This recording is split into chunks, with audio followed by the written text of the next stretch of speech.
CEA, Mr. Voy here. We are now going to go over our interior girder. So our last few videos have been talking about designing a beam for our interior beam. Now we're going to do our interior girder. So let me show you on our diagram. This is what we did. So don't look at this stuff. Just look at our diagram here. This is the diagram, right? This was what we did first, our interior beam. So this is an exterior beam, exterior girder, exterior beam, right? Interior beam, interior girder. So you see this. So now we're going to do this interior girder. So the loading on these interior beams stay the same. That's the same. That has the same loading as this right here. So this beam is holding 18,000 pounds, 1,000 pounds per foot for 18 feet. Now half of that load is going to be carried right here by this girder, and half of this load is going to be carried by this other girder. Same over here. This is going to have an 18,000 pound load because all these have uniform loads. Half of that 18,000 is going to go to my exterior girder, and the other half is going to go to this interior girder. So this point right here gets half of this 18, which is 9, and it gets half of this 18, which is 9. So that point is going to have 18,000 pounds of load right there. Same down here. This is going to get half of this 18,000 pounds, and this is going to get, and it's going to get half of this 18,000 pounds. So we're going to have an 18,000 pound point load or concentrated load and an 18,000 pound concentrated load. They are going to be 6 feet 8 inches from the end here and 6 feet 8 inches from the end here, and there'll be 6 feet 8 inches between them. If you take 6 feet 8 inches times 3, you get a 20 feet, which is the length of that girder. Okay? Now, if you need to stop and think that through, go ahead, but this is how it's going to work. So over on this page, what we did, we have the same dead load per beam, okay? So we take our this is interior beam, because really the interior beams are what the girders are carrying. So you still have a total of 1,000 pounds per linear foot per beam. So you still take your 1,000 pounds times your 18 feet, and you get your 18,000 pounds per beam of load. So if you take your 18,000 pounds and you divide it by 2, you get 9,000 pounds. And what that means is this part right here, from here over, is going to be 9,000 pounds. And from here over is going to be 9,000 pounds. So this is a little redundant, but I did it anyway. 18,000 pounds divided by 2. So that takes each beam and divide half the load goes one way, half the load goes the other, right? So you get 9,000 pounds, but you get one from each side on an interior girder. That's why an exterior girder would be different. So you got to remultiply it by 2, and you're going to have 18,000 pounds of load at both of these points. Now I had written in here, I had made a mistake, and I don't know what I was thinking. I had written 1,000. It's going to be 18,000 pounds right here. 18,000 pounds of load. Okay, because you're going to tie in right here with one that has 9,000 pounds, tie in right here with one that has 9,000 pounds, and on the other side of this beam, you'll tie in both those places with 9,000 pounds. Okay, so that's how you write it.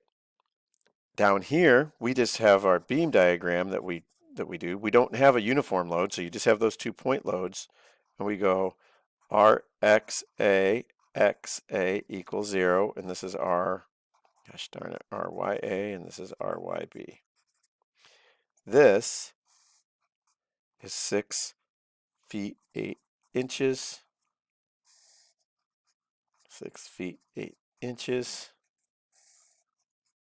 6 feet 8 inches. And that will be a 20 feet total. That's your beam diagram. Okay? Number 3. What we need to do, if you look back here, what we did is we found our end reactions, right? Well, we use our formulas for our end reactions, and this beam that we're doing right now is a uniform loaded 2-point beam. So we can use these formulas right here for our end reactions and our max moment. So RA equals RB equals P, right?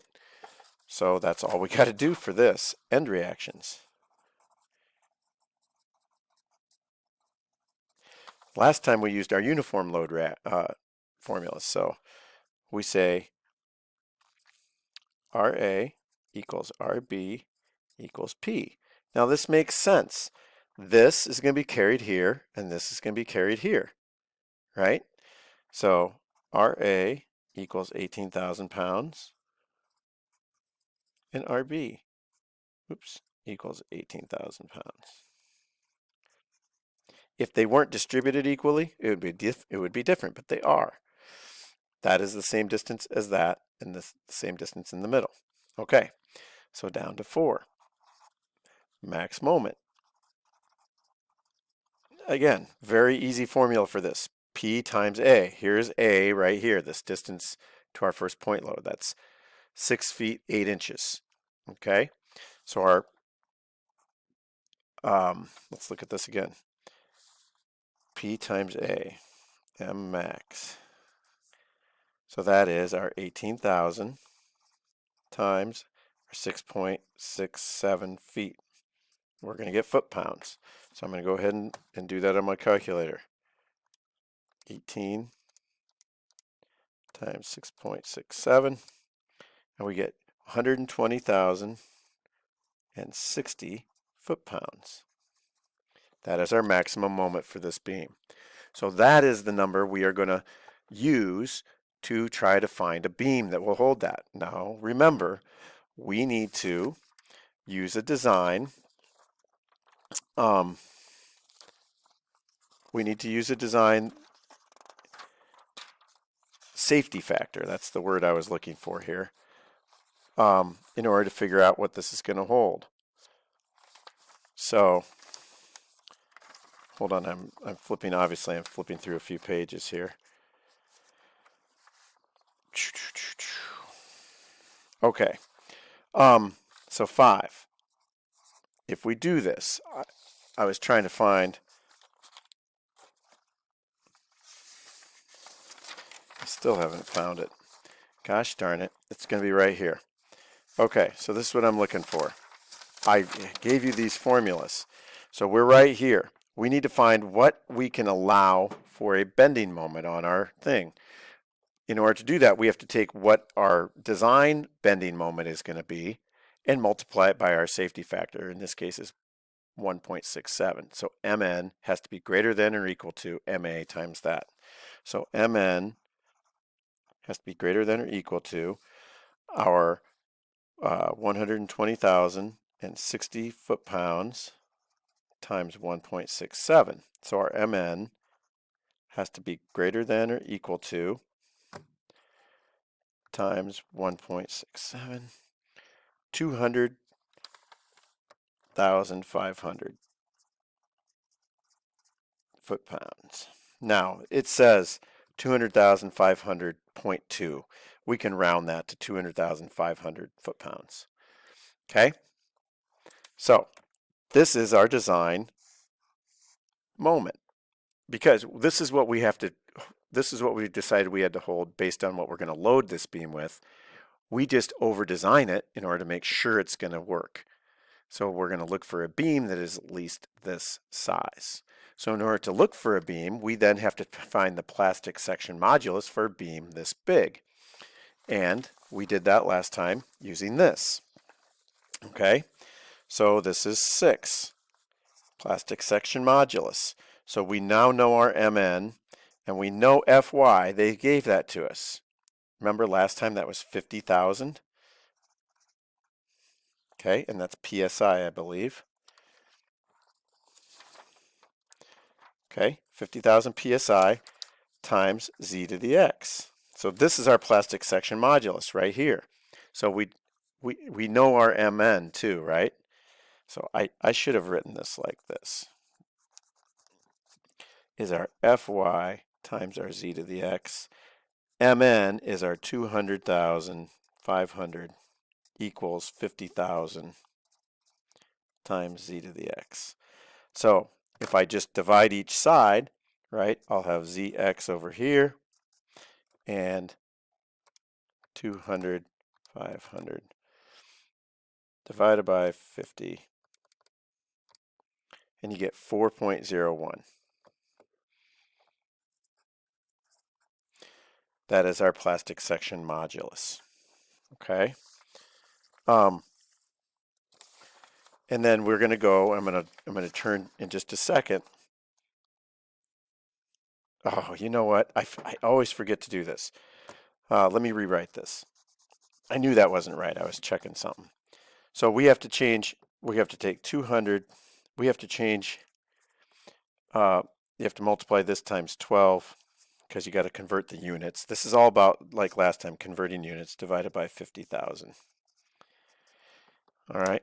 So if we go 200, 500, I knew I'd forgotten something, times 12 equals divided by 50, and you get 48.12. And that's inches cubed. So that is our plastic section modulus. I always forget to, you got to do this. Now remember, a lot of we're dividing and multiplying by 12 a lot of the time in order to get into the right units. It's just like if I had 34 feet and I had to figure out my deflection, I got to convert those feet to inches and divide it by my deflection limit. It's the same kind of thing. So even though this is my MN, I got to convert these units by multiplying by 12 in order to get it into the right units.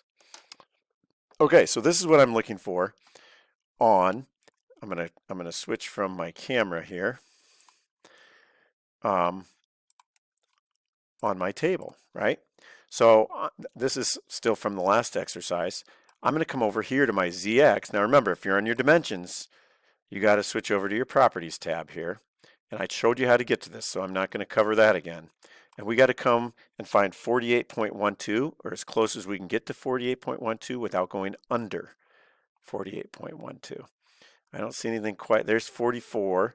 So that's not bad, 54, but I think we can probably get closer. All right, come on. 46, that's too little. That's not as close as the 54. Well, that 54 up there might be it. That's nothing closer than 54, is there? Well, 51 right here. 51.2. That is my closest that I see.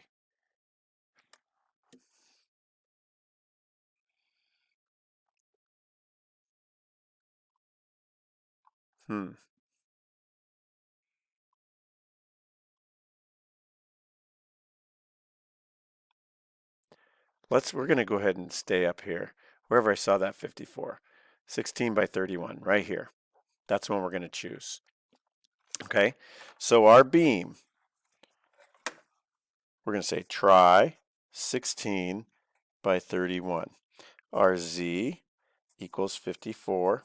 Our I, now remember, our I is right. Where are we at? 54. I'm going to come up here. Our I is right here, so where are we at?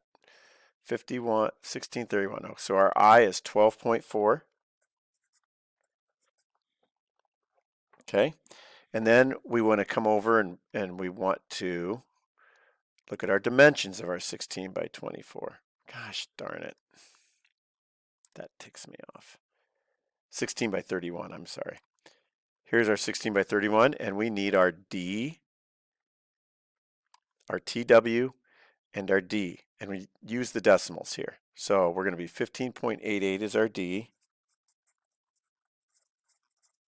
And our T to the W. These have to do with the size, right? And our TW is going to be 0.275. Okay, so I have those things written right here. So I found this beam that meets this. I got as close to that without going under it as I could get. So I chose that beam and then I wrote down these values. So that is what we're going to do next. We're going to take those numbers, and so we found our plastic section modulus, and we're going to go from there. Next video, we'll cover that.